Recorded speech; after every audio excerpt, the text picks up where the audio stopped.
there. Hello, everybody. What is up? Happy Tuesday. Welcome to December.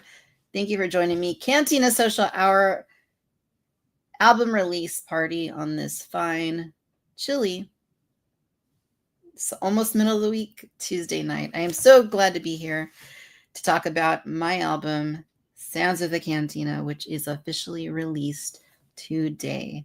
Welcome, everybody to the show. I am very, very, very excited to talk about this. I am very grateful that you are joining me on a weekday. We don't normally do that. I'm a Friday night kind of girl, but yeah, it's Tuesday. It's Tuesday. We're doing social hour. I don't want to say this is the first time I've ever done a Tuesday. But if I have, this is probably like the second time I've done a Tuesday. So what is up, you guys? Welcome. All right. We're gonna get right into it. Just right off the bat, if you are here for Toy Talk, there's gonna be a tiny bit of it, but our focus tonight, as you see from the thumbnail, as you see from the description, is the album release of Sounds of the Cantina. This is our album release party. Thank you guys for joining me for the party. Few housekeeping things really quickly. This isn't the only stream this week. I will be back on Friday night with a normal Cantina Social Hour where all the toys will be talked about. It'll be all the usual things you expect from Social Hour. We're going to be talking about stuff from all these different toy companies, right? There's actually quite a bit to talk about this Friday. And joining me is going to be the 1/6 scale man, Lael Rockwell himself, will be joining me this coming Friday for Cantina Social Hour. I'm really excited to have him. He's one of my favorite guests to have on. He's just so positive and entertaining and engaging and just great human being. So 1/6 scale man returning to the Cantina this Friday night. Next week, I mentioned before that I'm probably going to be off next week, but I'm trying to see, and it's up to you guys. You let me know in the comments if you're okay with this. I'm considering maybe doing like a Wednesday night or a Thursday night, because I can't do it on Friday, unfortunately, next week. But I may be able to do it on Wednesday. I may be able to do it on Thursday. So if you guys want that, let me know in the chat, and we'll get that on the books. Also, the week after that, December 20th, Friday, December 20th is the last show of the season, the last show of the year. And then I am going to take a break because I've done and you guys know I love doing this show, but I've done like 40 something shows this year, pretty much nonstop, pretty consistent, other than a few, weeks here and there where I couldn't do it for whatever reason. But I need a much needed break to revitalize, re-energize, and to focus my energies on making this show and as great as it can be. So there'll be a little bit of a not a rebrand, but a bit of a refreshing that you'll notice next year when Cantina Social Hour comes back. That said, two more housekeeping things here before we get started. Firstly, there's a lot of stuff in stock right now on Entertainment Earth. They're running those Black Friday sales, they're running those Cyber Monday sales. Promo code Victoria is going to get you another 10% off of what they're offering. So make sure you're using that right now. Busy time of the year, expensive time of the year for collectors. Every little bit helps. So if you want to save a few pennies, nickels, dimes, coins, all that stuff, then put in that promo code Victoria, get an extra 10% off in-stock items only. And again, save you a few dollars during this very expensive time of year. Last but not least, and like I said, a little bit of toy news this week that I'm going to talk about tonight. The HasLab has funded, you guys. The HasLab Ghostbusters has funded. And as you know, I've been talking every week about how much I want the HasLab, how much I was rooting for it. I did back it. I backed the deluxe model. And, Ghostbusters, one of my top 5 fandoms. And I was going to say the Ghost, the Ecto 1 and Ecto 1A combo has funded. It has ended as of last night. And I was really excited to see that it ended at 15,177 backers out of its target goal of 12,000. So it actually did really well. It actually did really well. It exceeded its goal by a good little bit. So that campaign has ended. We will be getting the Ecto 1 and the Ecto 1A probably about a year from now, maybe a little bit later. I'm really excited for this one. I don't know where it's going to go. Thankfully, I have a year. I have a year to worry about that and to figure that out. So, of course, I said that last time when the Ghost funded. I'm like, I have a year to think about where it's going to go, and I still don't know where it's going to go, you guys. I still don't know where it's going to go. But yeah, so we'll talk about that more on Friday. It has funded the Ecto 1. I'm excited. A lot of people are excited. Yippee-yi-yay. All right. Before we talk about the music, before we face the music, we're going to talk about who's in the chat, who's joining us here in the audience this evening. And of course, we have Dodgson. Welcome back, Dodgson. We missed you last time. Tuesday Social Hour is the first, and one that I'm glad I'm able to join in the chat for a while. I'm really glad you're here, Dodgson. We missed you last time, and thank you for being here as always. Adam, how's it going, Adam, our moderator? So excited to celebrate with Victoria and everyone. Thank you for being here, Adam. We really, really appreciate you moderating. So let's see what else is going on here. Who else is in the chat? We got Grant's Galaxy. What's up? How's it going? We have Britt with us. Hey, Britt. Hello. And thank you, Britt. I appreciate that very much. Thank you for the congrats.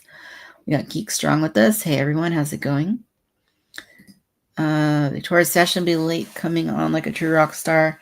It wouldn't be a Cantina Social Hour if I wasn't at least a couple of minutes late. Like that's just how I operate. Even with the time change of me like shifting the time a little bit, like you guys know I'm still gonna be late every now and then because that's just how I roll. It just yeah. And Adam says you guys are the opening act. I love it. I need the opening act for sure.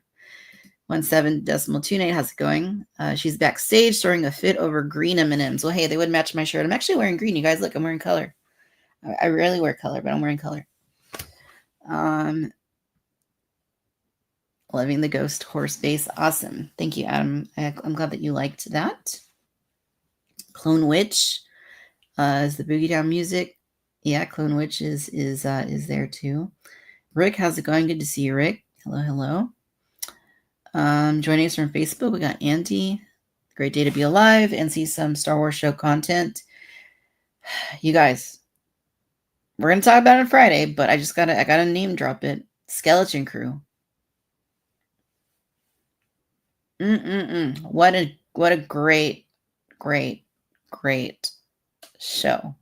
We're only 2 episodes in, and I've been telling you, I really think that this is going to be the biggest Star Wars since The Mandalorian.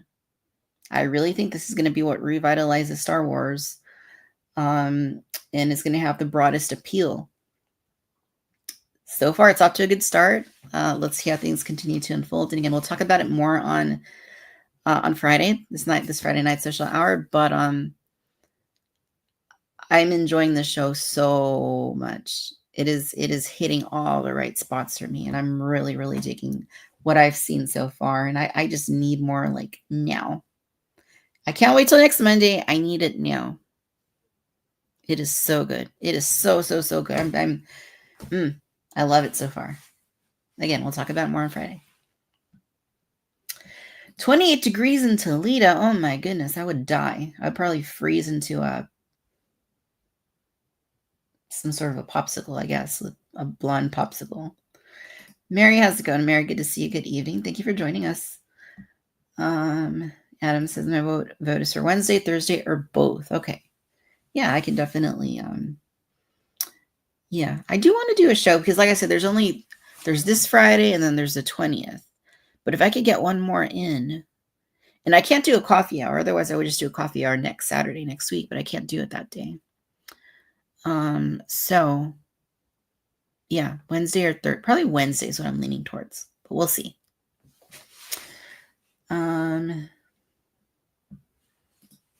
Yeah, I'll miss all you guys too. But Definitely connect online. You guys can chat online. Paul, how's it going? Good to see you. Ecto's gonna be nice. Absolutely. Jason, good evening.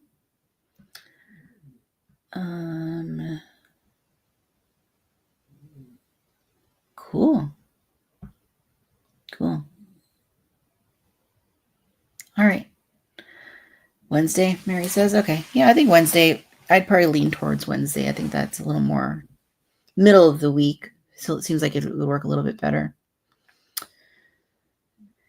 Yeah, Jason, I agree. Hondo Onaka, we need him. We need him in Skeleton Crew. Hopefully he makes it.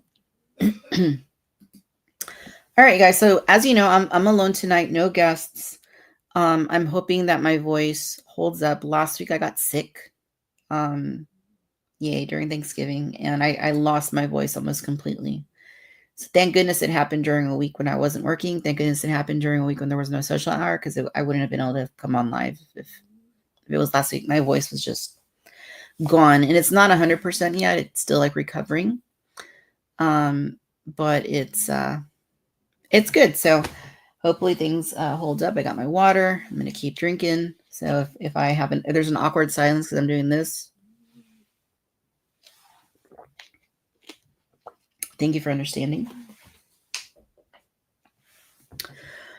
All right. Has lap buttons. People are happy. Absolutely. I agree, Adam. All right. This is it. Today is the day. Today is the day, you guys. The day we've been talking about for like a month and a half. It's finally here. And I am elated. I am very, very, very elated.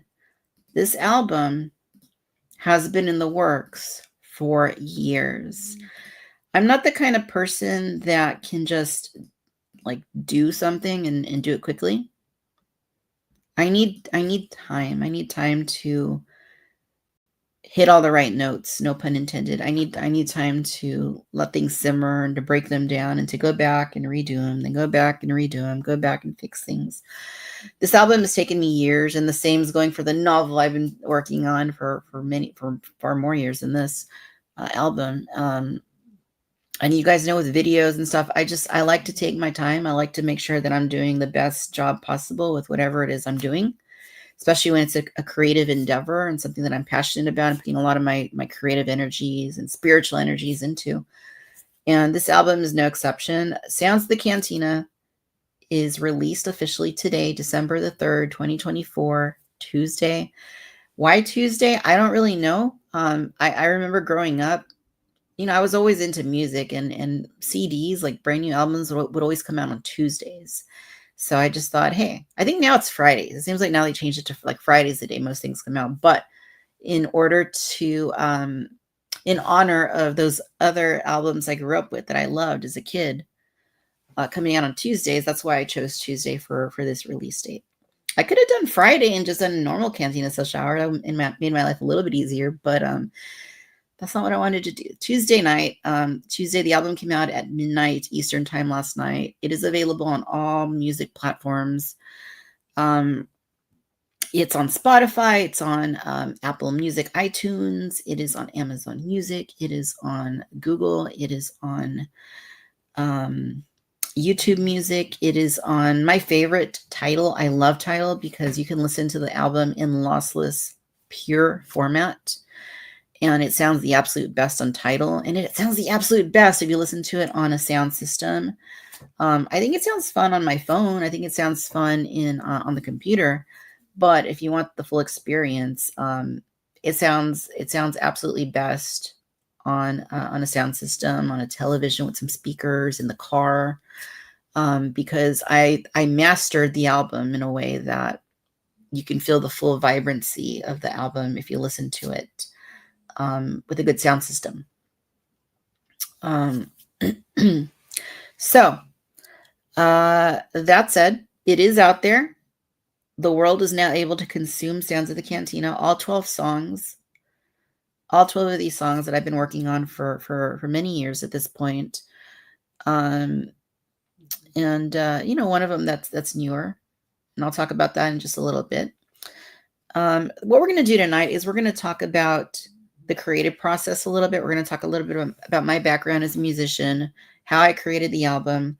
We're going to talk about the individual tracks. I will touch on all 12 tracks of this album. And I'm going to give you a little bit of a sense of how a song evolves over time, using one of my songs on the album as an example. But once again, the album is out. If you haven't checked it out already, I'd be so happy and appreciative if you did, even if you hate it. If you just give it a listen and let me know what you think. And, you can be honest with me. I know not everybody loves every kind of music. I don't love every kind of music. I love most kinds of music, but let me know what you think. Sounds of the Cantina. So I guess before I do that, let me give you a little bit of a background of my musical experiences, and then I'll talk about this album and what the goal was with this album before I go into the individual songs. So I started playing guitar at about 14 years old, a long time ago in a galaxy far, far away. And I mostly am self-taught. I mostly taught myself how to do it. I did take a little bit of lessons initially, and I did that. I'm not religious now, but as I was raised Catholic, and I would go to church and do like CCD and classes like that. And it just so happened that the nuns in our church were giving guitar lessons. The nuns were musicians, and they were giving guitar lessons. So my mom had me go to church and learn from the nuns. So those initial chords on the guitar, the G chord, the D chord, the E minor chord, C chord, those very basic chords, I learned those from the nuns. That was short-lived. The nuns didn't do this forever. They did it for a few months. Then I kind of went off onto my own. The next thing I had to do was my dad's cousin was getting married in the church. Not that church, different church, but they wanted me to play guitar along with my second cousin who was and still is a really, really good singer. So in order to do that, there were some songs that were a little more advanced than my abilities at the time. I think I was like 16 at the time. So I took like a short, like compounded like lesson thingy just to get the sound dialed in, and I performed at this wedding. And then fast forward a few years, I performed as part of the band in the church, towards the end of high school, my teenage years. And then after that, I kind of just, and throughout that time, I was teaching myself chords. I was teaching myself notes. I was teaching myself how to create music. I think I wrote my first song. I was probably about 18 or 19. And, again, I'm not religious now, but I wrote a Christmas song at the time called Sleeping in the Hay. And that was the very first song that I ever wrote. And I still know it's very basic songs like Sleeping in the Hay and I went so far away. And from there, I went off to college, and then I moved from Texas to California, and then I wanted to get really serious about music. So I joined a band. I was on Craigslist looking for people that were looking for a rhythm guitarist, and there was a band needing a rhythm guitarist, and it was great because there was a female singer, and the bass player, and the lead guitarist and the drummer were guys. So it was cool having another girl in the band to be a part of. And I believe some of the music we did is still out there.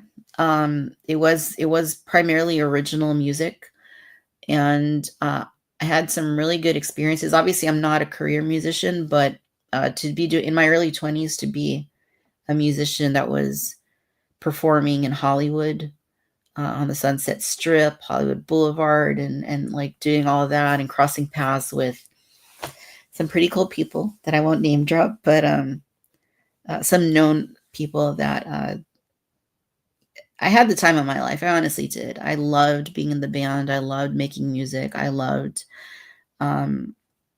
creating. I've often felt like I'm not the best communicator in terms of one-on-one, speaking. I've often felt like I can convey ideas through speech, but it's not my best expression form. I feel like I do that better in writing. I feel like I do that better through any kind of creative outlet that I can provide, and I think music's one of those outlets. So being in the band, it really kind of it exposed me to a larger world because I was coming from a smallish town in Texas to freaking Los Angeles in Southern California. And I basically just put myself out there and I was on stage. I was playing electric guitar. I was playing my own original music that I had written and that I had performed.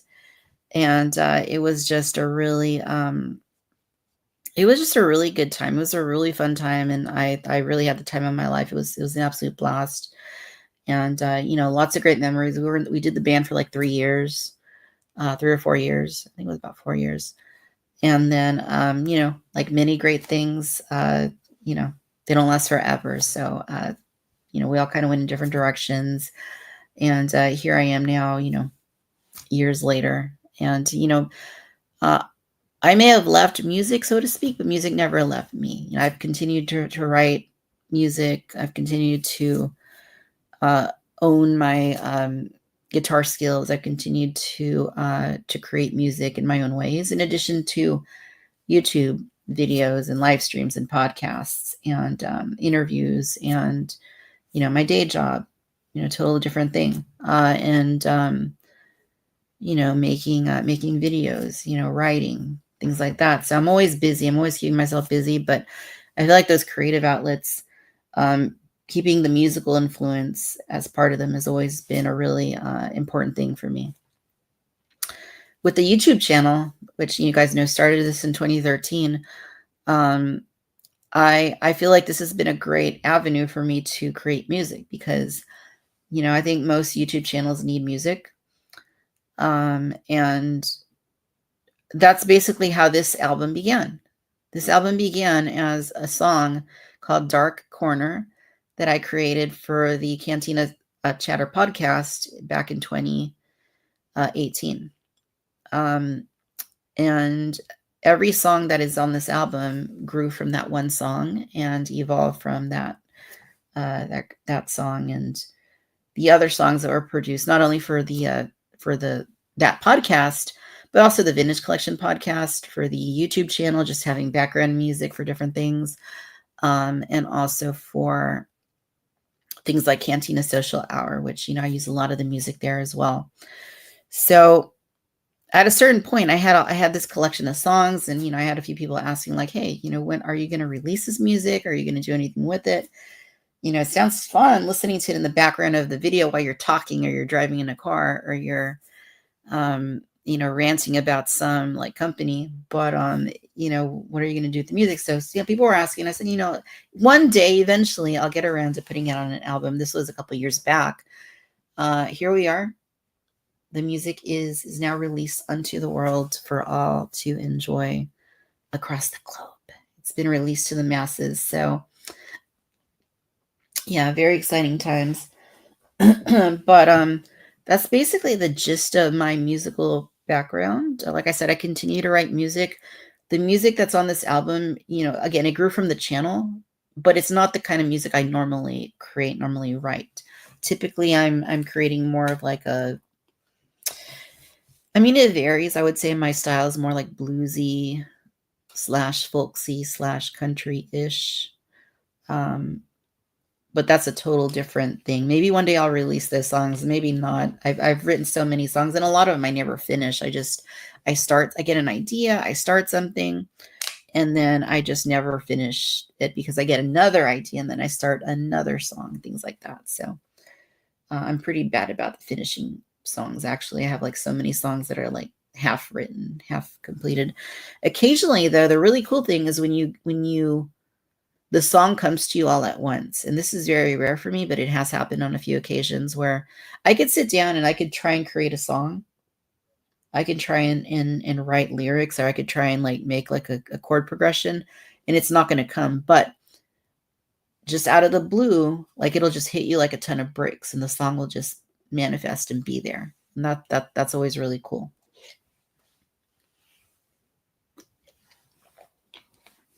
If you're just joining in, hello, hello. I see a few names in here popping up. Thank you guys for joining us. So yeah, that is kind of the genesis of how this album began. And it's been a fun ride. It's been a fun project to work on. Now, of course, the style of this album is more what I call like an 80s synthwave type sound. Uh, Victoria's Cantina, the brand. I feel like the branding and the music has always kind of been like about nostalgia, about recreating that sense of joy that you had growing up with things that you loved.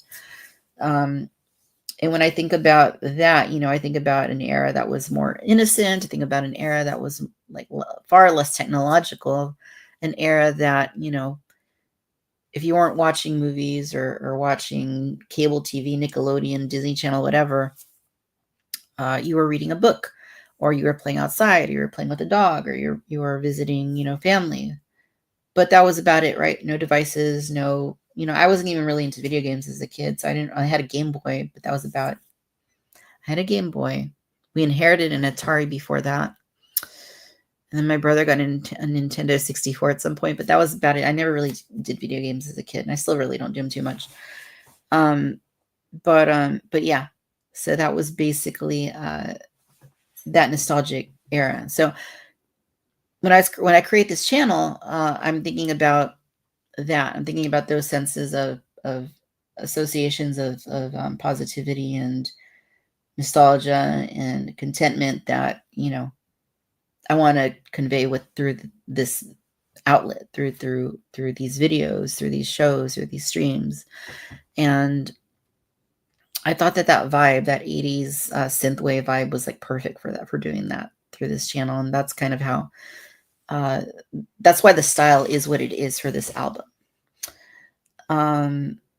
So lots of fun. And again, I see a few folks joining in, so I do want to acknowledge my friends that are coming in here. We got Pico B1. How's it going, Pico B1? Good to see you. Thank you for joining us tonight. Hello, Sarah. Thank you for joining us tonight. Timbo Toys. Hello there, indeed. Pico B1, getting a nostalgic vibe when I listen with headphones. Yeah, definitely. And like I said, the headphones are great. Listening to it on a phone is great. But I really mastered this album to be listened to on a sound system, like on really good speakers, bass, subwoofer, and all that. It's mastered for that. So if anyone was to listen to it on that kind of a system, you're going to really appreciate the full range. You're going to hear all the little layers and details, because I was very, very conscientious about layering these songs. One of my biggest influences ever since I was a kid was always Michael Jackson's music, and how he would always layer his songs with little details that you could listen to one of his songs 20 times, and then you'd still be discovering like little vibes or mallets in the background, little like things that you would hear that you didn't notice before. You listen to it on a different sound system, you'd hear like a little detail, some chimes, just something, some layer in there that really just added to the overall experience. And I think that was one of the very key signatures of his music, is that there were always those little things that were layered in and peppered into his songs, and really brilliant stuff. So I was very conscientious about layering this album as much as I could to create something that was vibrant and full and well-rounded, and again really stands out if you listen to it on a good sound system. Hey Tariq, how's it going? All right, so I don't want to rant forever about that. So let's get into the music itself, the songs themselves. What I want to show you guys is something that how a song evolves, how one of my songs on this album evolved. So the song is called Dark Corner. This is the very first song I ever created for the Victoria's Cantina YouTube channel. I created this in early 2018 for the purpose of having a theme song to Cantina Chatter podcast, which I haven't touched it in a while. It will come back at some point. But Cantina Chatter podcast was there before the Vintage Collection podcast, was there before Cantina Social Hour. And I needed a theme song. I wanted the show to open with music. So I created this song, which I've always called Dark Corner.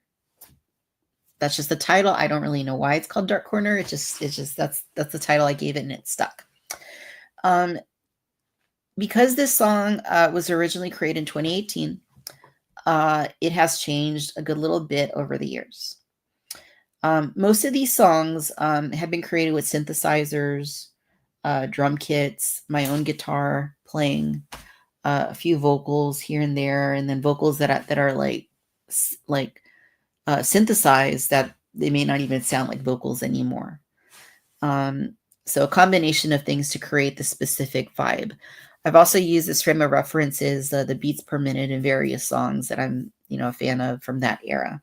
That this album takes inspiration from, like 80s, early 90s era. So I want to go behind the track with Dark Corner to show you how a song can evolve over time, especially a song on this album, like I was saying. So I'm going to pull up Dark Corner. If you've been listening to Cantina Social Hour podcast since 2018 or whenever I think we started the show in 2016. I'm going to show you here how this can evolve over time. It used to be a very short track because it is podcast intro music. And if you have like a really long podcast intro song, it's going to lose people, I believe. So it's very succinct. I'm going to go ahead and play the original 2018 version of Dark Corner for you guys. Here it goes.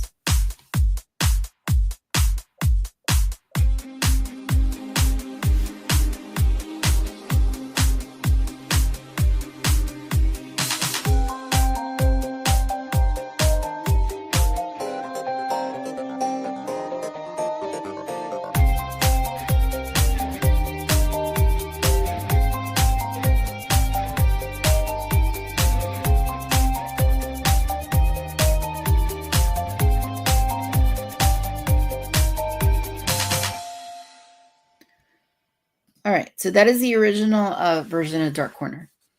The drums were very different. They were far bassier. You could hear my vocals in there, and you can hear my guitar playing. That's always been my favorite part of that was when I put the guitar down and did a little bit of shredding on there. In 2018, that's what the original version sounded like. But again, that was 2018. It evolved over time. In 2019, I remixed the song a little bit. I changed the drums, and this is the 2019 version here.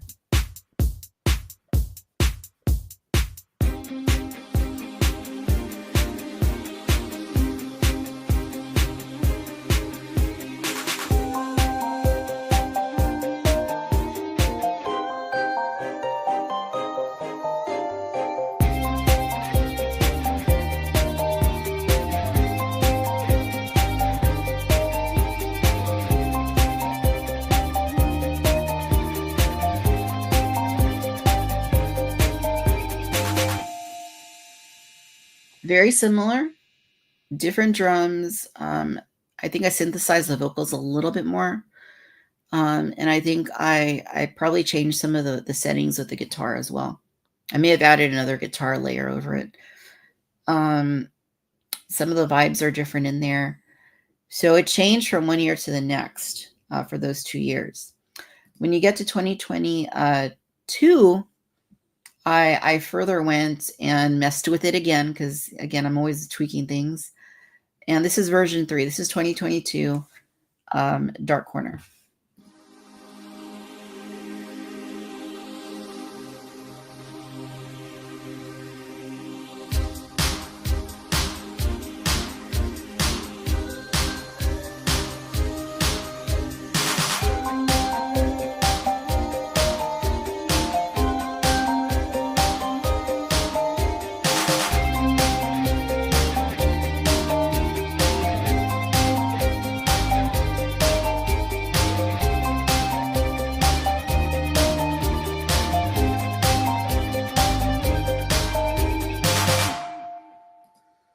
So in this one, I changed the drums yet again. I went with a heavier kick drum and then a heavier snare to give it more of a retro sort of feel than it already had, because it already had the synthesizer, already had the 80s sounding guitar that I played.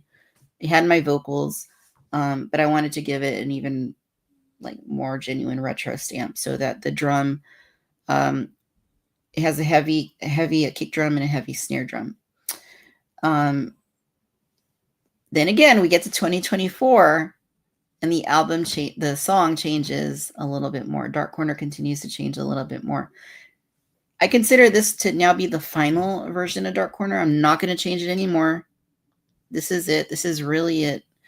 So let me go ahead and play for you the or some of the final version of Dark Corner 2024 version, which is also on the album Sounds of the Cantina.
All right, so that is the latest version. It's an extended version of the song, so it continues. I couldn't put a 1 minute long track on the album, so this newer version is a bit longer than that, so it's extended.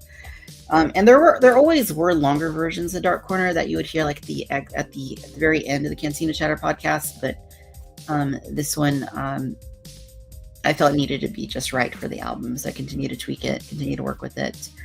Obviously, it's a little bit different. There's more things added to it. I changed the drums yet again. I wanted to push that retro feeling even further and kind of make it in sync with some parts of the album. And I feel like I did that. So I'm really happy with the final version of Dark Corner, and I don't think I'm going to change it ever again. I'll make a new song, but I won't change Dark Corner anymore. It's done. It's good. I'm very pleased with it. Dodgson, no church bells, but you know what? I don't mind. I'm just glad that I'm reunited with my boogie down. Yeah, no church bells on this album, Dodgson. I try to find some way to get them in there, trust me, but it didn't work this time. Timbo Toys, I keep liking the newest ones you share. Thank you.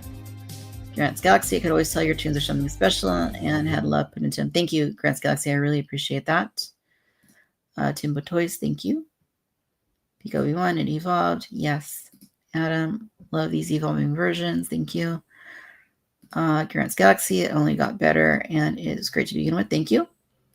Sounds great. Thank you, Timbo Toys. Digging the evolution. Thank you, Mary. So that's my example I wanted to share with you guys of how how a song evolves. Again, it's vital. I'm not touching it again. It is track number 1 on Sounds of the Cantina. And it is I just think it was the right one to start the album with, because it was the very first song that I created for the channel in 2018, and it just made sense to me as it needed to be track number 1. Like I couldn't have any other track starting the album off. So that's what I did. So now I want to talk more about some of the other songs on this album. So what I'm going to do is, you've probably heard some of these songs. Some of you may have heard the whole album by now. I'm not sure. But what I want to do is just kind of talk a little bit about each song, because this is the release party and this is the opportunity for me to do that. So we're going to be talking about the next song on the album, which is called Synth Pirate. Synth Pirate is track number 2 on Sounds of the Cantina. We are going in order. So what I'm going to do is I'm going to play a little bit of it, and then I'm going to keep it playing as I'm talking, and you guys let me know if it's too loud or if it's not loud enough, and work with the volume. It's kind of hard for me to tell because I'm here talking while the music is playing, so I can't really get your experience, but you can tell me what you're hearing. That's a good point, Adam. The song means it's time to join the Cantina, so it's a perfect opener. It is. Not only did it start off as being the opening song to Cantina Chatter Podcast, it is also now the starting song of Cantina Social Hour. So yeah, definitely agree with that. All right, so Synth Pirate. Synth Pirate, well, let's just play it. If I can find the right button, that is. There we go.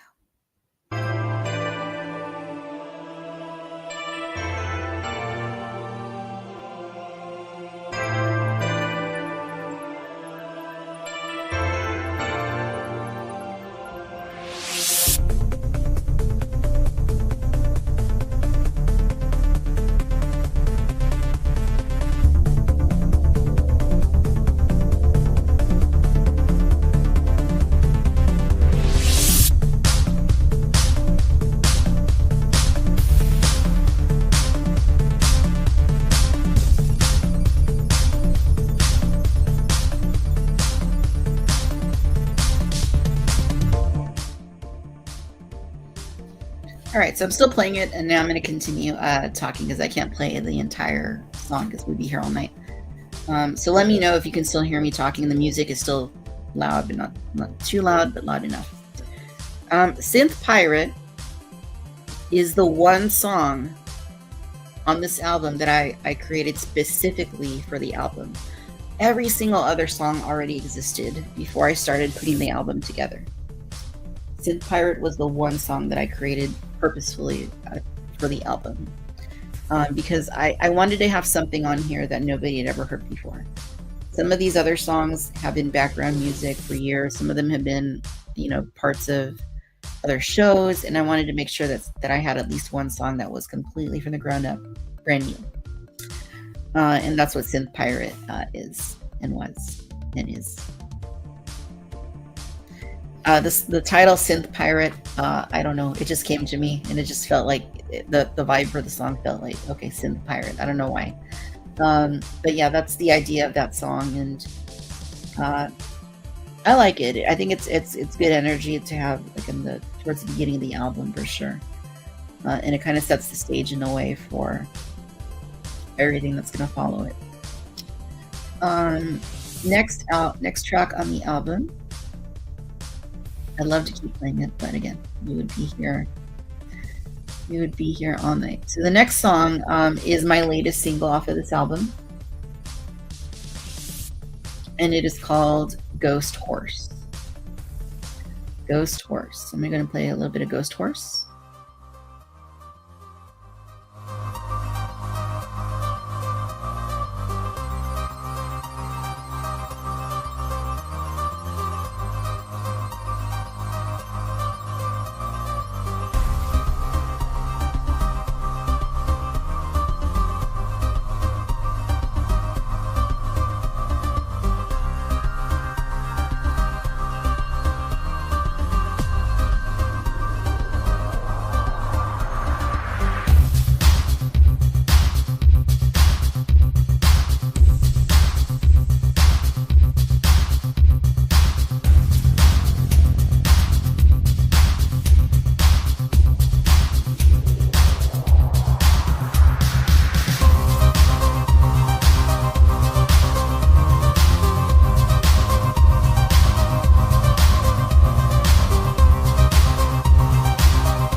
This is my favorite part.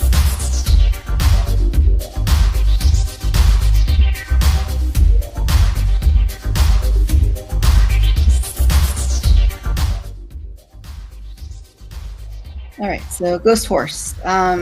Ghost Horse has been around for a while. It actually was almost Initially, I wasn't 100% it was gonna make on the album, but then, after I went back and continued to tweak and continue to work with it, I was like, "No, I gotta put it on there." I think it's a pretty strong track for this particular album. So the title Ghost Horse doesn't really mean much for the song in this case.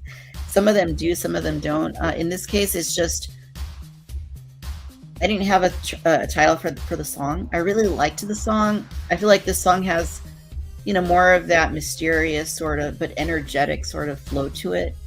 Like, I feel like there's like, I feel like it's the kind of thing you could still hear on the radio today, maybe. It's retro, but it's also kind of fresh still and modern. It kind of gives me like a little bit of almost like Lady Gaga type vibes.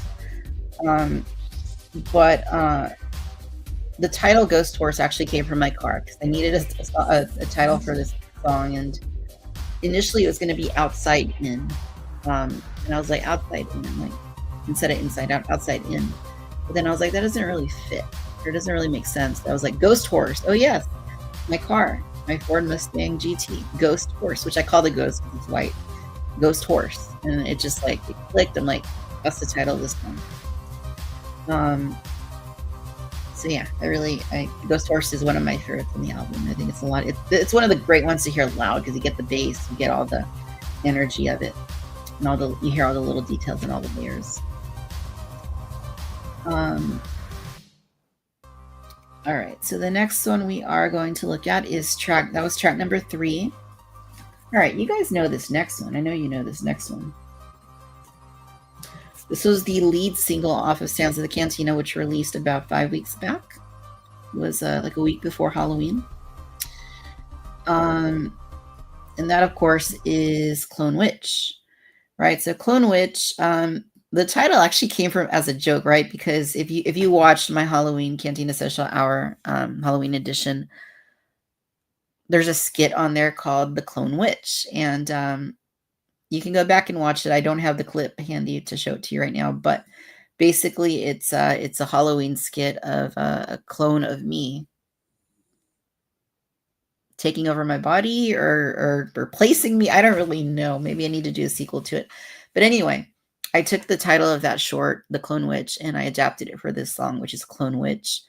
And for me, this track just kind of encapsulates like that spooky feeling, that, 80s, like sort of like horror movie sort of vibe. But here, let's play a little bit of Clone Witch.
All right, Clone Witch. So Clone Witch it's another one of the songs that's been around a few years, and when it came time to do this album, I was like, that one 100% needs to be on this album. Because there are a lot of songs that are not on the album that could have been on the album, but it had to be 12 tracks because that's the arbitrary number I assigned to the album. So yeah, this song, like I was saying, it's got that spooky, like Halloween sort of 80s like horror film type feel and vibe to it. It's intentionally supposed to be like spooky. There's a lot of like minor chords in there. There's a lot of like mysterious sort of vibes in there. And I really dig it. It's definitely one of the standouts for me on this album, and it was the very first single that I released. So Very, very important song. And for it to come out like for this year's Halloween time was something I was really happy to be able to do. And again, like any song you're hearing, they have evolved over time. Like there have been little changes that I've made, not as obvious as Dark Corner, but other changes that have been made to these songs. I'm going to take a pause here to see what's going on here in the chat before we continue. Trevor, how's it going, Trevor? Late to the party, just heard the last few seconds of Dark Corner. Awesome, thank you. Yeah, Matthews, how's it going? Love it, thank you. Bimbo Toys, really digging these. I had no clue you created music, let alone made a full album. Thank you. That's Galaxy, love the 80s vibes on these tracks. Energizing yet cozy. I like that. Energizing yet cozy. Thank you, Timbo Toys. Perfect for a roller rink. Ghost Horse. Yeah, I could see that. Collector Phil, how's it going? These beautiful 80s vibes refreshed with the 21st century. Zesting this a lot. Thank you. I think that's a good way to describe it also.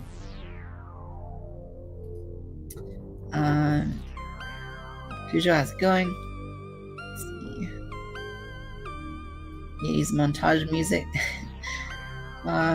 Alex, how's it going? Hello, VC. I'm off tonight. Alex, thank you. I'm glad you made it. That's the thing. Tuesday night, we can get people that can't normally make it. Good to see you, Alex. Thank you for stopping by. All right, let's go ahead and switch tracks here. All right. The next one was the second single off of the album, and that is Interstellar Traveler. So let's talk about Interstellar Traveler for a moment. Interstellar Traveler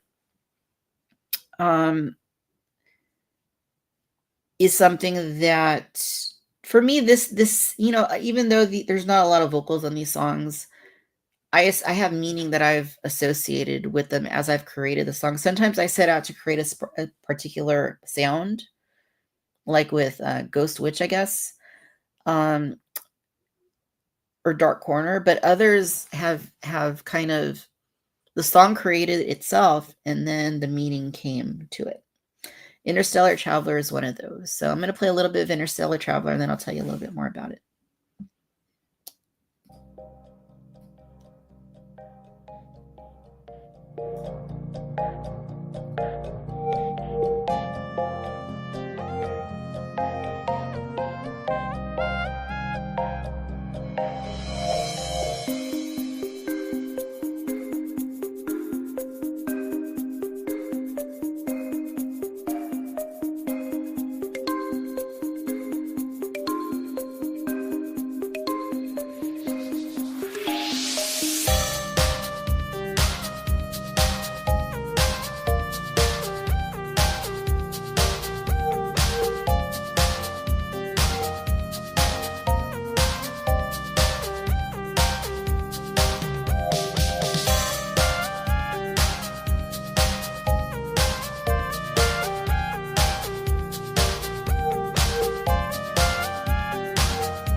All right, so Interstellar Traveler is for me, is about venturing out into a new aspect of existence that you've never experienced before.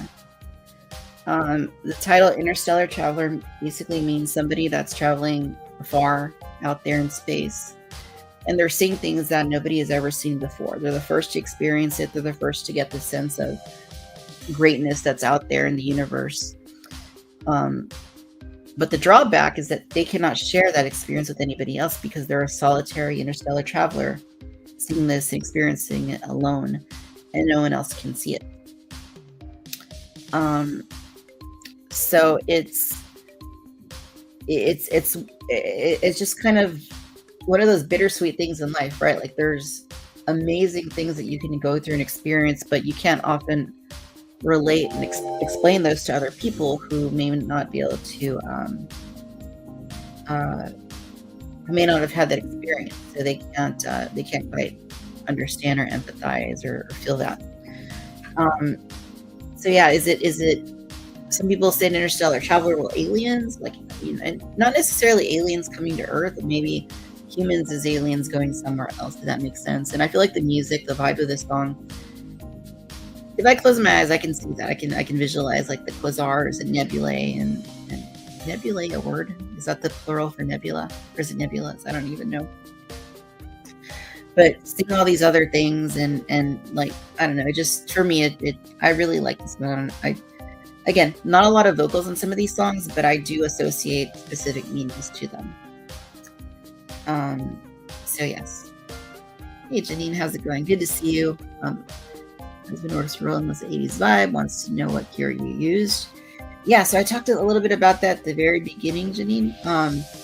But it's 100% all self-created, using using a synthesizer, using drum kit, using my guitar, using my vocals, going to the studio and recording like drum cymbals and recording mallets and vibes and things like that. So it's made with a lot of fun. It's made with a lot of anything that's fun that I could use to put in here. Adam says, I see the montage session. I guess when I hear this, I may have been using it for a while that way, Adam. Yeah, so that is Interstellar Traveler right there. Okay, the next song is my second oldest track that was used on this album. And that is Haunted House, which it didn't always have this title, Haunted House. But it's always had like a haunted sort of theme to it. And I tried to be like, be smart with it and try to do something like that wasn't Haunted House, but it just didn't work. I tried other things and I kept coming back to Haunted House. So let me play a little bit of it and then we'll talk some more about Haunted House.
So Haunted House was created in November of 2018, and I absolutely knew that I needed to release it as a single from this album early on. So this was the third single from this album that was released earlier in November. And when I created Haunted House, I had been watching like stuff about ghosts and hauntings, and because I've always been into the paranormal. I've always been into, I've had a bunch of experiences that I've talked about on the show. But I wanted to create something that sounded very solitary. Because when I think of a ghost, like, what is a ghost? What does a ghost do? Where does it go during the day? When it's not here bothering us, what is it doing? Like, what is it experiencing? Like that kind of a thing. And I kept coming back to like solitary. Because I maybe ghosts are hanging out all day in like the haunted mansion and having a great time, right? Throwing a party. Or maybe they can't do that. Maybe they're just by themselves, right? Like a solitary ghost. So I kept coming back to that idea of being alone and being haunted.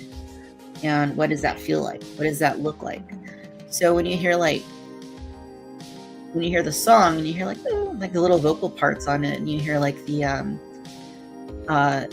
where it starts off, with the heavy bass drum, and then it goes into the bass and then snare. It's kind of like accepting that solitary state that you're in. But I think more than anything else, it's about, again, another song about being spooked, another song about being alone in a haunted house, being tormented by something that's haunting you, whether that's your past or whether that's like literal ghosts. Whatever you make of it is cool with me. But I definitely wanted to create something that, felt like haunted. So that's how Haunted House came to be. And again, it's the second oldest song on this album. It goes back to 2018. Late 2018 is when I put that together. But yeah, let me know what your favorite songs are or song is so far. We're not done yet. We still have more songs in the album I want to talk about. If you're just joining us, welcome. We are having our Cantina Social Hour special edition album release party for my brand new album that just came out today, Tuesday, December 3rd, 2024. Sounds of the Cantina. Sounds of the Cantina, years in the making, 12 tracks, available anywhere you get your music, Spotify, Tidal, Apple Music, Google, YouTube, Deezer, Amazon, wherever you get your music, it's waiting for you. Okay, so we're gonna go ahead and move on to the next song. I'm just giving you guys a taste of everything, giving you some background before you listen or after you've listened to the music.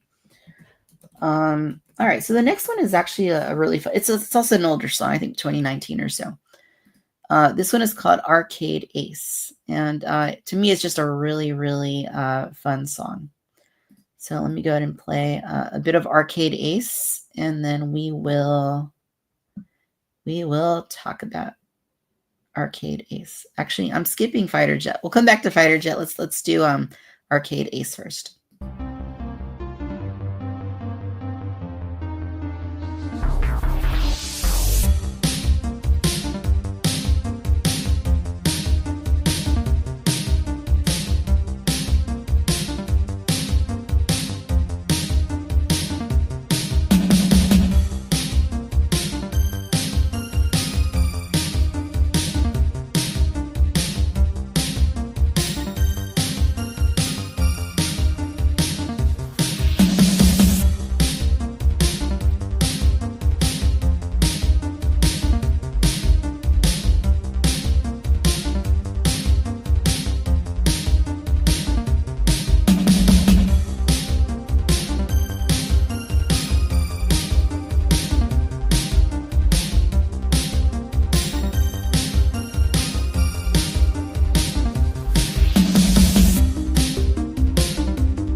All right, so Arcade Ace. Arcade Ace, definitely very 80s, definitely very, retro, vintage sounding. So what is an Arcade Ace? Who is an Arcade Ace? Well, the Arcade Ace is the one kid in the arcade that is excellent at every single game in the arcade. He's an ace. He's a pro. He can do everything in the arcade, or she can do everything in the arcade. They're just really, really good at every single game. Pac-Man, Skee-Ball, Galaga, whatever it is. That's who the Arcade Ace is. And it's just a fun track. It's just meant to be like a fun thing to have. I've been using it on the channel for years now. Of course, I did embellish this one a little bit with additional layering over the, in preparation for Sounds of the Cantina's release. But yeah, it's just a fun little thing, and that's what the title basically means. Arcade Ace. Um, remember arcades? Those used to be a blast. I remember arcades very well. The good old days, the good old days. The nostalgia. Nostalgia's smacking me in the face as it sometimes does. All right, so like I mentioned, I skipped the song. I skipped the track right before Arcade Ace and right after Haunted House. And it's also a pretty old song. I think I want to say 2019. I think early 2019 is when I created this one. And that's Fighter Jet. This is one of my favorite songs on the album. So let's go ahead and play a little bit of Fighter Jet for you guys.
All right, so Fighter Jet is my ode to the era of kids on bikes, the Brat Pack, and Tom Cruise soaring through the air in an F-14 Tomcat.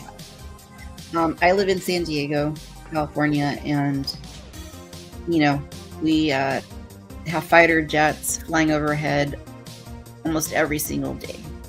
They're loud.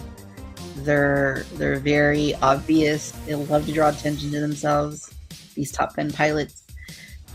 And we see them all the time. So we're just, I love seeing them. They're awesome. I feel like I'm really intrigued by fighter jets, and it's actually a more recent fascination that I've had over the last couple of years, where I'm just watching videos about them and learning about them and trying to understand like the mechanics of how they operate and stuff. And of course, I got the Hazlet Sky Striker, so that's part of the reason too, I think. Yeah. So this song, Fighter Jet, it's just meant to be nostalgic. It's just meant to sound 80s. It's just meant to sound like fun, right? Fun and upbeat, and it's great background music for sure to use on my videos because it really fits the vibe I was talking about earlier in the show. But also, I think the fact that the Top Gun movies were largely filmed here in San Diego, and us seeing these fighter jets all the time here, I think that is where the title came from for this particular song. And if you listen to the song, as I've gone back and reworked on it, I've added more elements to make it sound like, like fighter jets are flying around. There's also a little bit in this song that I was probably talking over a moment ago, where you can actually hear me like emulating, doing some fighter pilot speak in there. It's very brief. I didn't want to do a lot of that in there.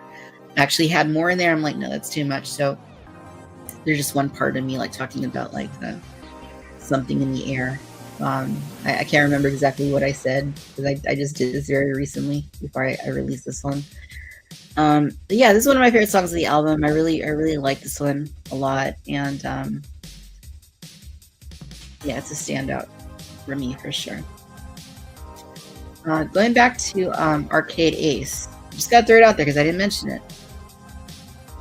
I am an Arcade Ace at one game, and that's a Miss Pac-Man. Like, I can play that game for hours. Maybe not hours. I can play for a long time. I'm really good at Miss Pac-Man. I don't like it on on like a console, but like on an actual with a joystick in the arcade, like that's the only way to play it, honestly. Anyway, let's go ahead and continue on here. So we're going to talk about the next song on here. This is, okay. So it looks like the next song on here is Space Angel.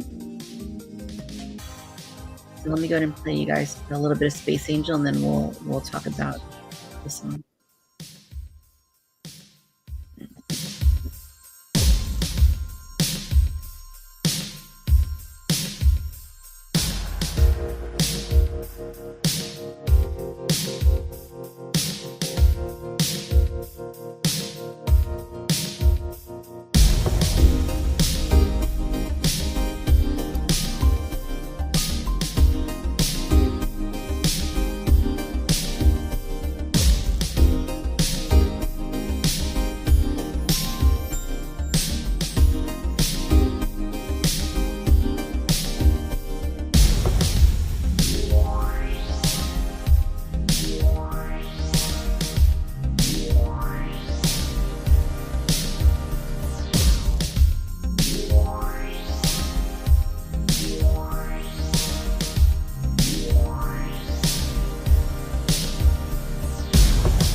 All right, so Space Angel actually almost did not make the final cut of the album.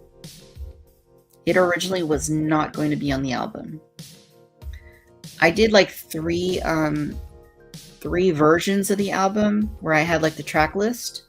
It wasn't on the first track list, it wasn't on the second track list, but then it made the final track list. The thing is, I had to pull a song off the album that isn't on the album.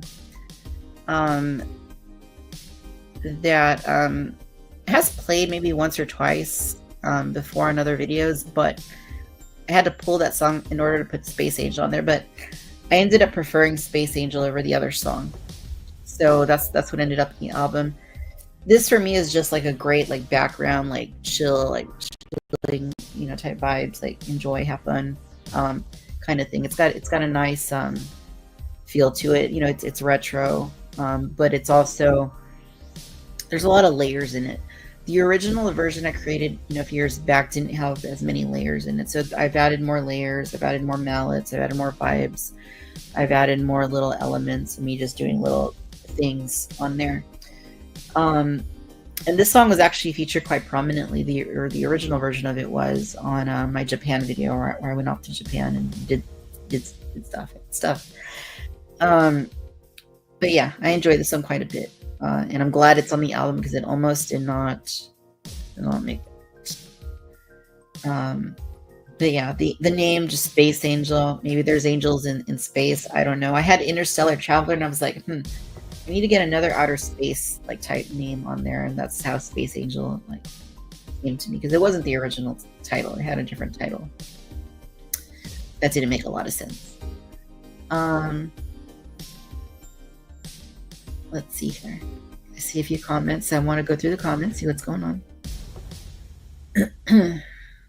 Geek Strong, I was definitely not an arcade ace.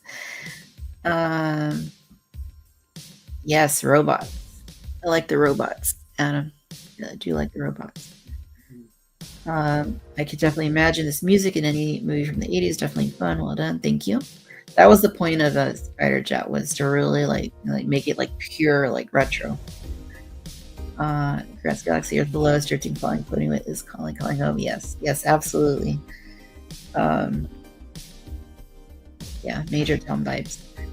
Alex says, I like Arcade Ace. Spider Jet, definitely, to me, the 80s vibes. Yes, pretty loud jets flying over my home here in Imperial Beach. There you go. You know exactly what I'm talking about then, Alex.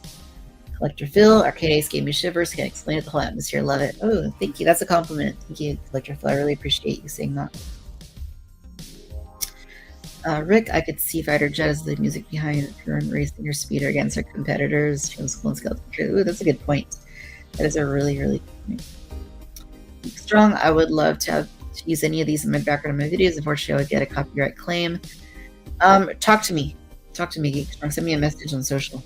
I'm sure we could do something, but yeah, that could happen by default just because it is copyrighted. But talk to me.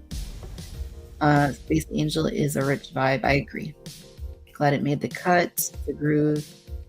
Space Angel is almost lo-fi to me. Is different. Very nice. Yeah, I could definitely see that. It's more of a, it's much more chill of a song, right? It's more subdued. It's more mellow.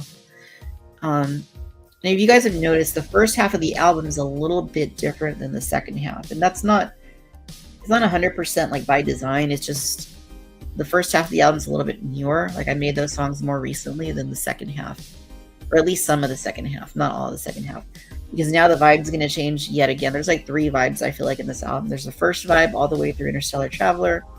Then from Haunted House to Space Angel, it's like a separate vibe, and then the last part of the album is like another three or even four vibes. So let me go ahead and move on over to the next song here. This next track is probably the most unique song I would say on this album. When you line up all the songs, this one feels the least like, to me anyway, it feels like the least like any of the other songs to a point. And this is one that you guys have heard because I played it before it was released, previous to the album coming out. And that is Cybernetic Dreams. All right, so let's go ahead and pull up our Cybernetic Dreams here.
All right, so this is Cybernetic Dreams. Cybernetic Dreams was technically speaking was the most challenging one to make, just because there's so much going on. There are so many layers in this song. I have some xylophone. I got all kinds of things in here that I'm doing, and there's so many layers. It just ended up being such a complex thing, but it wasn't like, it was a fun complex. It was like a lot of fun to go in there and really layer it up and give it all these different things. But Cybernetic Dreams, it to me, it's more of a happier, like there's not a whole lot. A lot of the album, like I'm not saying it's not happy, it's fun. But this is like pure to me, is like, it sounds joyful, it sounds fun, it sounds energetic, it sounds like there's just so much going on. I got the title from just imagining like in that positivity, like a new beginning, like imagining like you're waking up to something new, you're doing something different that you've never done before. And life is suddenly like, different, better. And I actually had my own sort of little thing with this that I, went through, a couple of years back. Some of you guys probably know that I was dealing with cancer at one point. And when you come out of that, things are different. You have a renewed sense of self and energy. And so Cybernetic Dreams, what if you woke up, you were like part cyborg or something?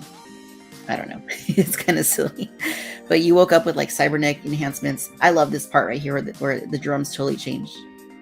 Like it, because most of you are getting snare, but now you're going to get some heavy bass drum and snare right here.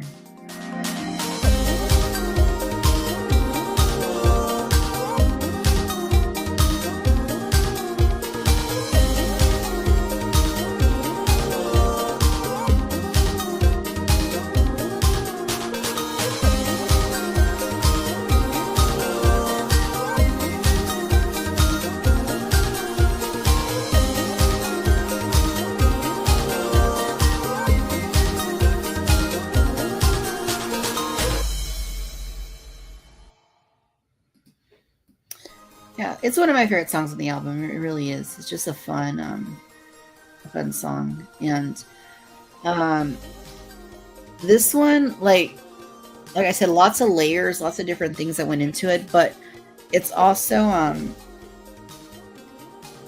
I guess I was like subconsciously like inspired too by like a little bit of like anime or like some Japanese sort of like pop. I remember being when I was in there's actually a lot of little Japanese touches on this album that I haven't even talked about a lot, but when I was in Japan last time, I got to watch a girl band like perform and dance and do their thing, and I feel like that rubbed off on me a little bit when creating this song.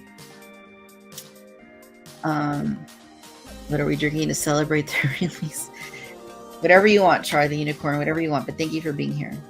Thank you, Geekstorm. Appreciate you being here too. Thank you. Working on a little honey whiskey on this called December Night. That sounds great, Grant's Galaxy. It sounds great. But yeah, so that's Cybernetic Dreams. We got 2 more songs on this album that I'm going to talk about. So yeah, let's do that. So this next song,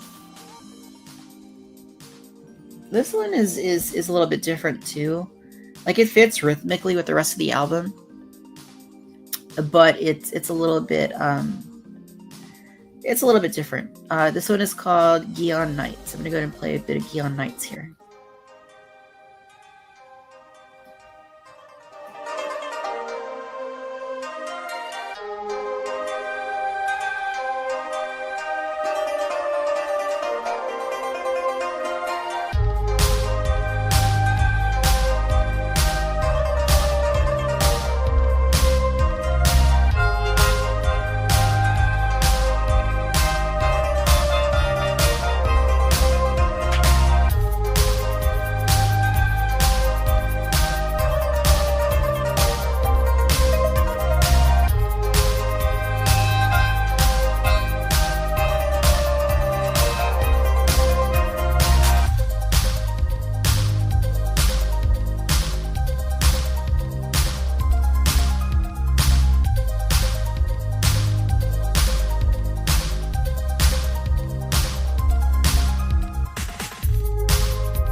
Okay, so Gion Nights, the title Gion Nights, comes from a little area in Kyoto, Japan, called Gion. It's a very historical, hundreds of years old little place in the city of Kyoto. That's very ancient, very historical, very beautiful. And I've had the absolute privilege and blessing of being able to visit Kyoto on 2 different occasions, visiting Japan on 2 different occasions. And there's something about this area, Gion, that absolutely captivates me. Like, it's hard to explain, because when you go there, like, you feel it, you feel the vibe, you just feel like it has a vibe. But it captivates me. Like, it's one of my absolute favorite places in the whole world to just be there at night, especially.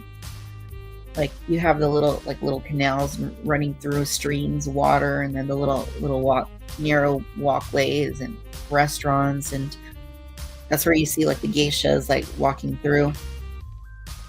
There's a couple of temples in the area, and it's one of my favorite places in the world. I just feel so at peace, like when I'm in Gion. Like, I can't explain what it is. It's just when I'm there, there's very few places in the world that I can say that I absolutely love to be there. But like Gion, like it just really captures and grips me, like in a way that very few places do. And it's hard for me to articulate why it is.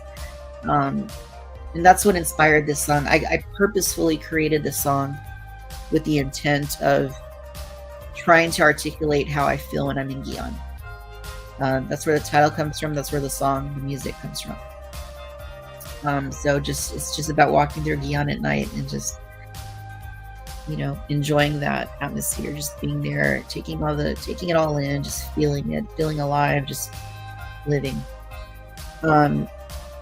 So yeah, I dig it. Anyway, I use this song quite a bit. If you guys watched if you happen to watch my Japan video, where I was in Japan, this song is featured quite a bit in this video here. So this video I released earlier this year. It was about like my last trip to Japan in 2023, and it's one of the most fun videos I've ever made. I put a lot of like time into it. It took me months to finish.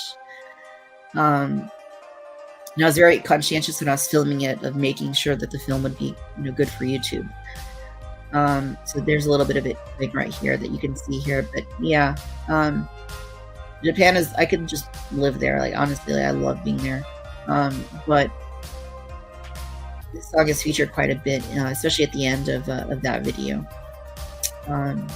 Yeah, out of all the videos I've ever made for YouTube, I think this is probably one of the ones I'm most proud of. So if you haven't seen that and you'd like to, definitely check it out. It's just Victoria's Cantina, VC's return to Japan, because it was my second trip there. And got some of the footage just playing there. And an ad, because YouTube loves to put ads on my own videos when I'm watching them. You never beat the ads. Anyway, there's a little bit of it playing there, but so it is. Yeah, I see that Trans Galaxy. But yeah, so that's what the song is. It's just me being in Gion and being in love with that area and just being immersed and happy and wanting to convey that feeling to the world. So yeah, that's the second to the last track on the album, and it just felt like the right place for it on the album for whatever reason. So that's where that is. So we'll go ahead and get on to the final song, and then I'll share some final thoughts about the album. And I'll have one new acquisition to show you guys, because I'm not going to leave you hanging without any acquisitions, without any toys this time. So this one here is called Disco Star. All right, Disco Star. And I'll tell you a little bit about Disco Star. I'm going to go ahead and play it so you can hear a little bit of Disco Star right here.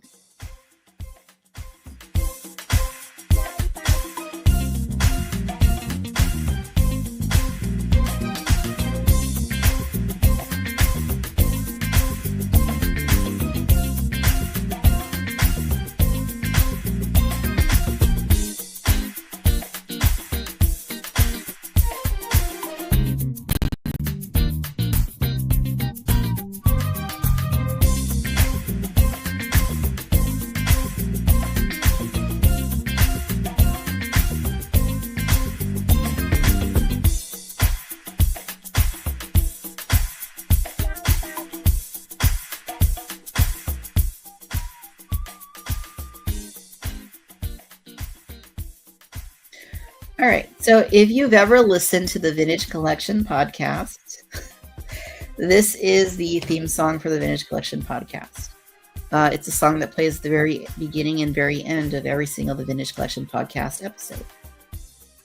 I love it. Britt, you have the Easter egg right there, new from Kenner, and then it goes into the song. That's how it works on the podcast.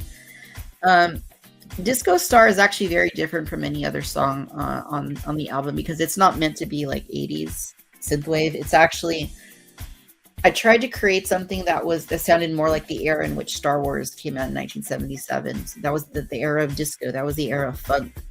And I wanted to combine both of those elements, disco and funk, and try to produce something. And that's what I did. I think I was successful at it. I took disco, I took funk, put them together, and the result is Disco Star. So it's more of a 70s feel, more of a 70s flavor than anything else in the album, which skews more 80s. But Disco Star is definitely very 70s, and it just had to be in order for it to suit the Vintage Collection podcast theme of 1970s. So, and that's the same with the graphics that I use for that show, like for the thumbnails, for the video, for the podcast and stuff, the logo of the podcast. But yeah, it's just a fun track. I think it's a fun way to end the album, just because it is different, and just starting off with Dark Corner, ending with Disco Star, with lots of fun stuff in between. And essentially, yeah, that's the album. Sounds of the Cantina. Those are all 12 tracks, and a little bit of background, a little bit of story behind each of the songs. So I guess what I'll do now is I'll just talk about a few little Easter eggs in here. Not really Easter eggs, but just little things that I maybe didn't note earlier. So I'm going to jump back really quick to Arcade Ace.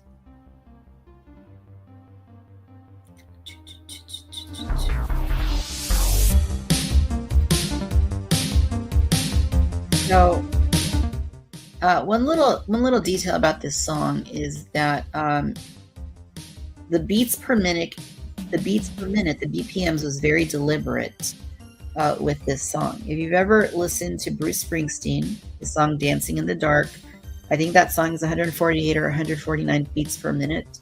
I took that exact number because it's not a common number when you're talking about like music. You don't really hear a lot of songs with that BPM, which is kind of between like more of it's actually a pretty high number, but the way that it's used in that song makes it sound like, it's not like super fast. It's more like, it has a good flow.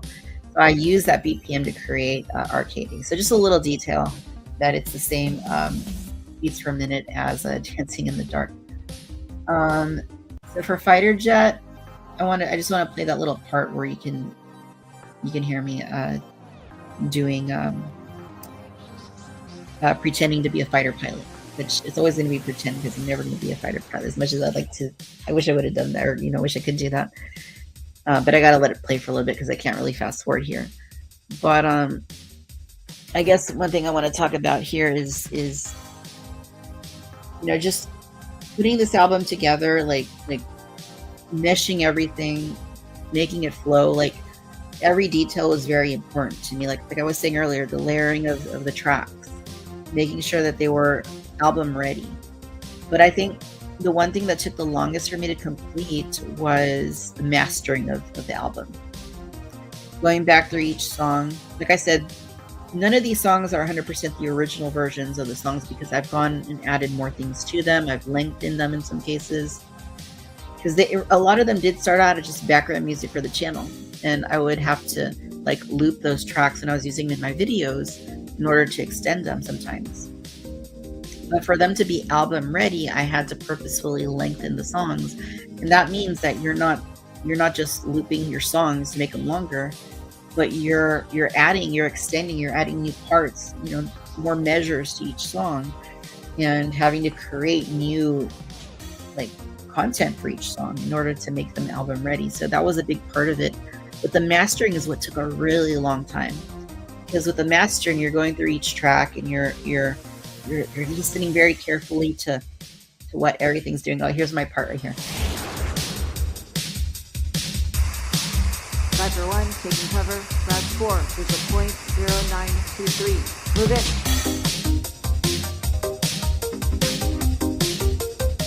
Oh boy.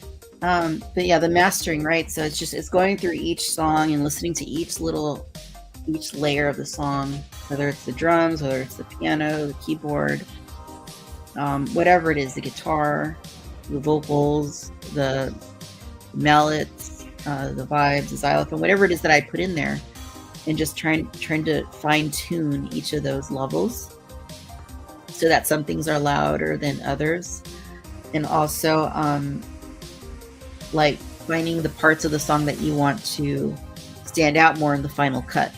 So that means like taking certain elements and then mastering them so that they're higher, and mastering some parts that are lower, and just kind of balancing it out. That's what took the longest, was doing that.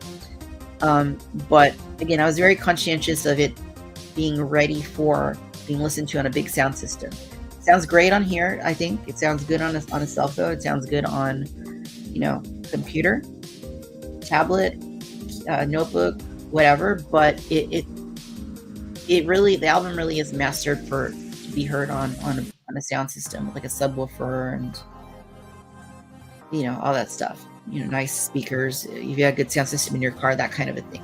It's fun to listen to this album in the car, by the way, to roll the windows down and to just be cruising, like in my case, like in the Mustang GT, like just cruising, and with like Fighter Jet on, or any of these tracks. Really, it's just a fun experience. Do recommend for sure. But yeah, that's basically the album explained for you guys. So like I said earlier, it's available now. Today is release day, and I'm very proud of this effort because, like I said, it's been years in the making.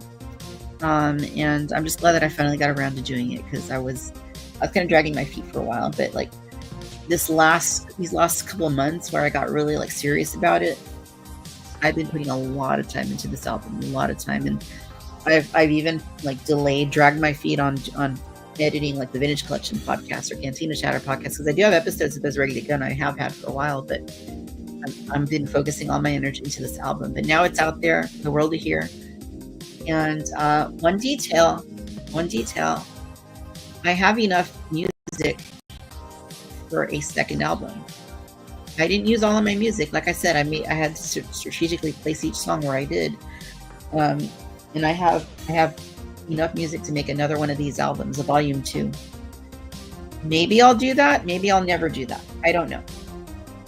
I guess it depends on how well this album takes off.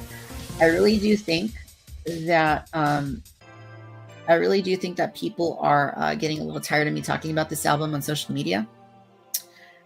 Because I've noticed that the engagement with these posts has really gone like down like pretty quickly over the last couple of weeks. So I think people are just ready for me to stop talking about it. But we couldn't do that without having this release party here tonight with my fabulous friends here in the chat. So I see a couple more comments I do want to read here.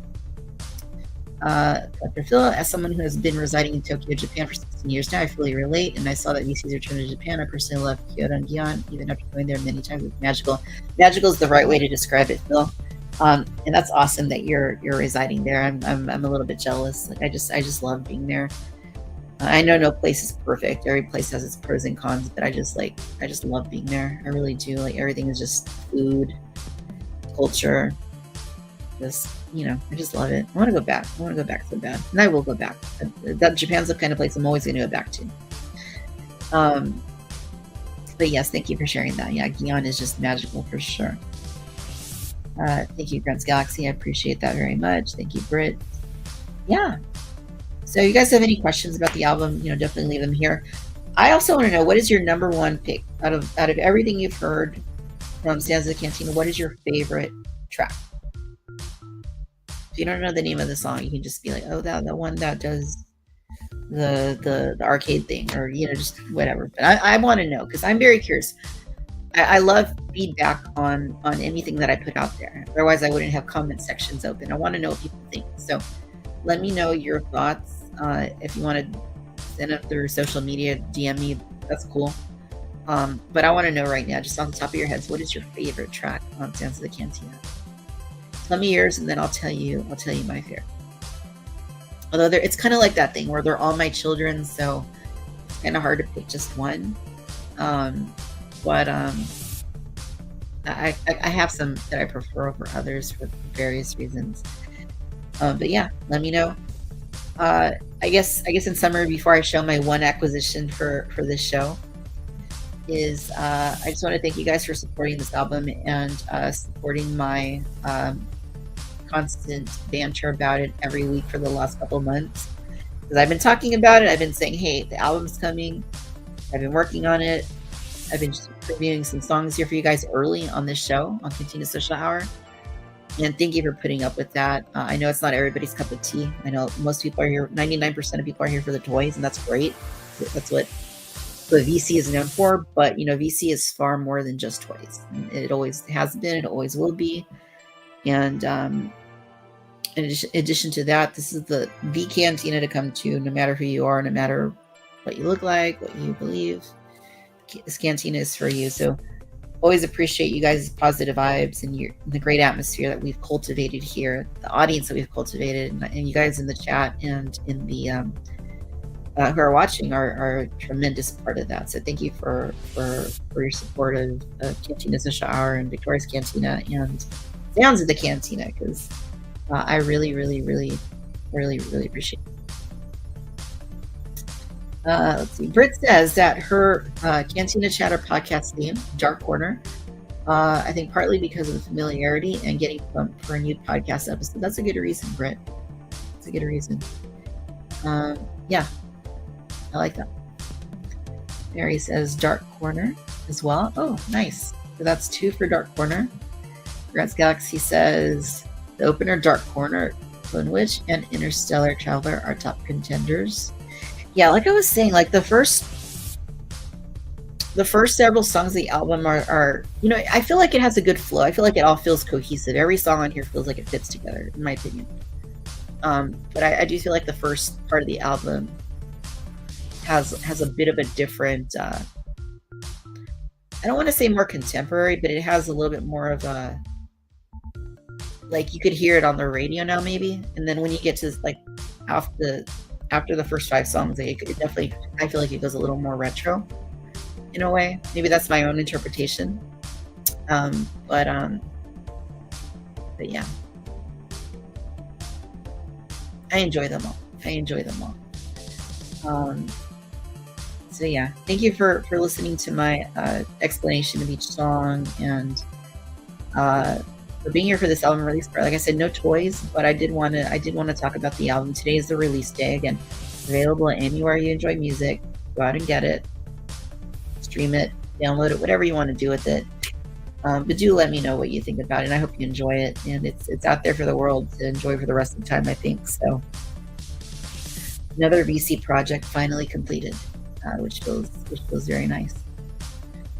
Everyone says Arcade Ace, my new favorite, and you rock. Thank you, Chad. I appreciate that.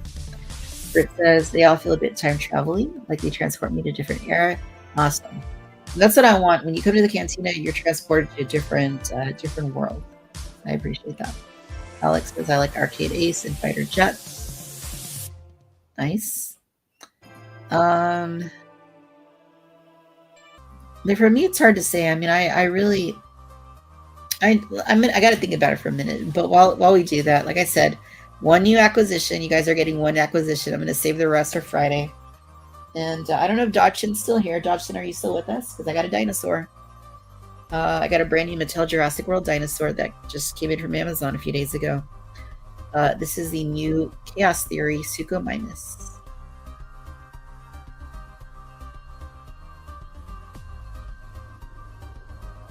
It's actually really nice.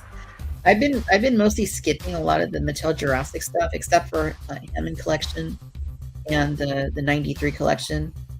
But this was really cool. And it was featured in Chaos Theory quite a bit, so I had to have it in Chaos Theory Season 2, that is. But yeah, so you grab the tail and it does some fun stuff. You can rotate it and it like jumps. It's dancing to Ghost Horse.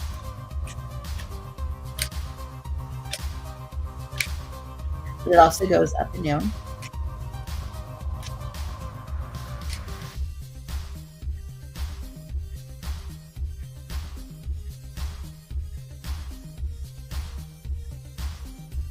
He likes it, I guess. So yeah, this is my Suko Minus. My one acquisition you guys are getting until Friday, in which, guys, I've had so much come in over the last few days, over the last week. It's nuts. It's really, really, really nuts.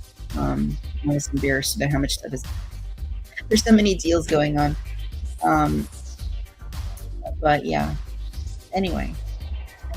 My friend Alligator, yes, that was a good, I loved that. That was a great line. Love the hide pattern, definitely. I think my favorite song on the album, if I had to pick one, shoot, that's really hard.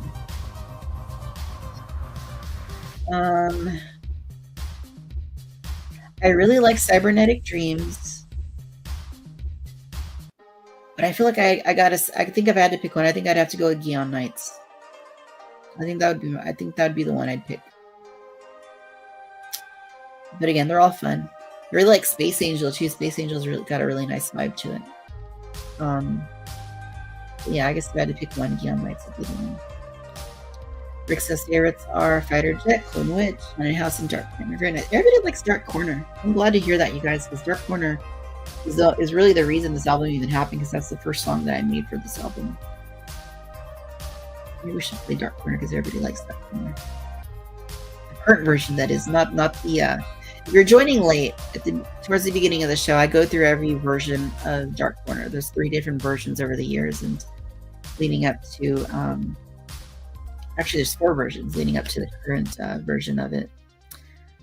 But yeah, it definitely sets the stage for the album. I feel like it sets the stage for this channel, for all the VC content that I put out there.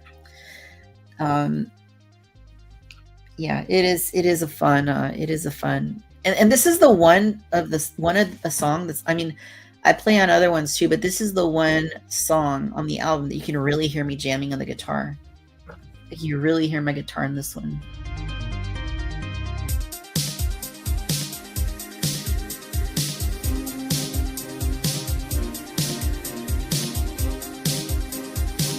Not yet. Not yet. Right here. Here we go. I'm going to start shredding right here.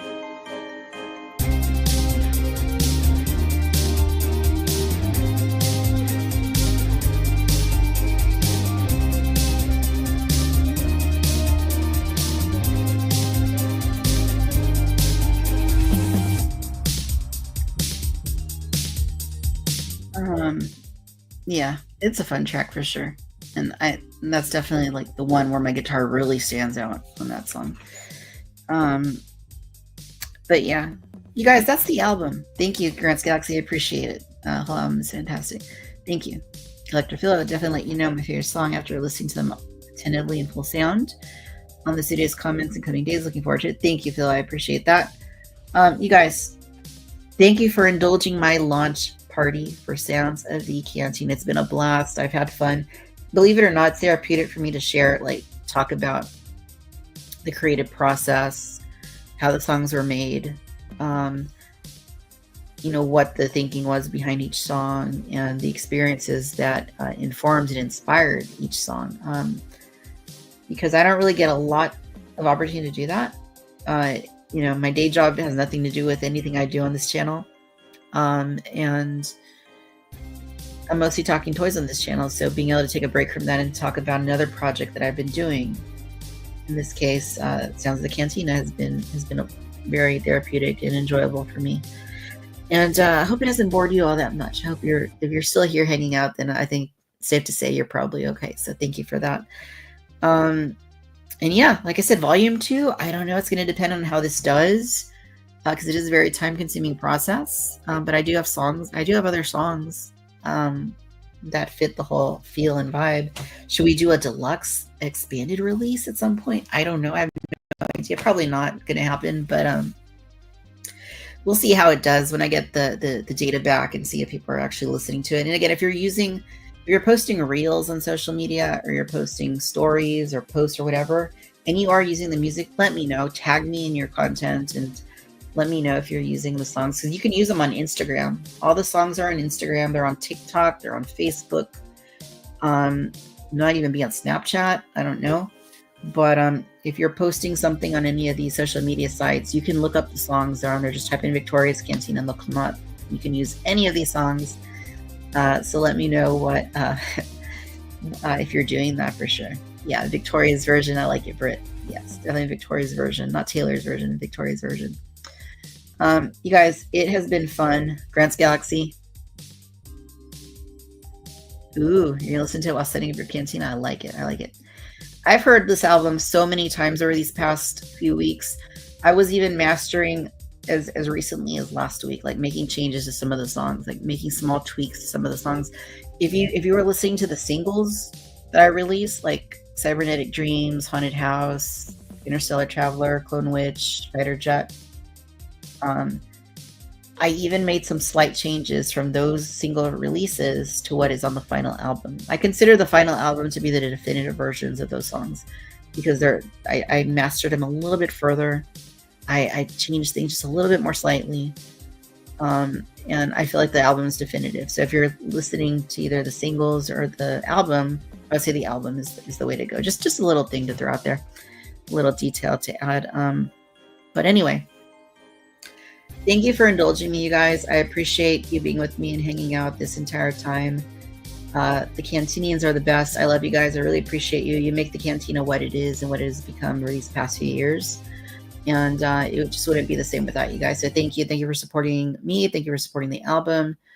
And if you need something to listen to or to play at a party, or somebody's asking you, have you heard anything good lately? Then if you mentioned Sands of the Cantina, I wouldn't mind so much. But I hope you've enjoyed it. And I hope that you have a good rest of your evening, a good rest of your weekend. I will see you guys on Friday. I'm not done with you this week. I got you guys one more time this week. So don't forget, this Friday, I got the 1/6 scale man himself returning to the Cantina once again because he is the best. He will be hanging out with me on Friday at 6:30 p.m. Pacific Standard Time. So I hope to see you there. And again, I'll keep you guys posted on next week. We will do an episode next week. I'll let you know. Wednesday or Thursday, we'll see. We'll see what happens. I'll let you guys know on Friday for sure, though. No matter where you're listening from out in the galaxy, no matter where you're watching from out in the galaxy, as always, thank you for keeping it positive, optimistic, safe, loving, and just fun. Thank you for watching Victoria's Cantina. Thank you for listening to Cantina Social Hour. If you're watching on the replay, thank you. I will see you guys soon. Be well, be safe. May the force be with you. Until we meet again, everybody, I hope you take care, and I hope you have a great rest of your week, and I will see you on Friday. Thank you. Thank you very much.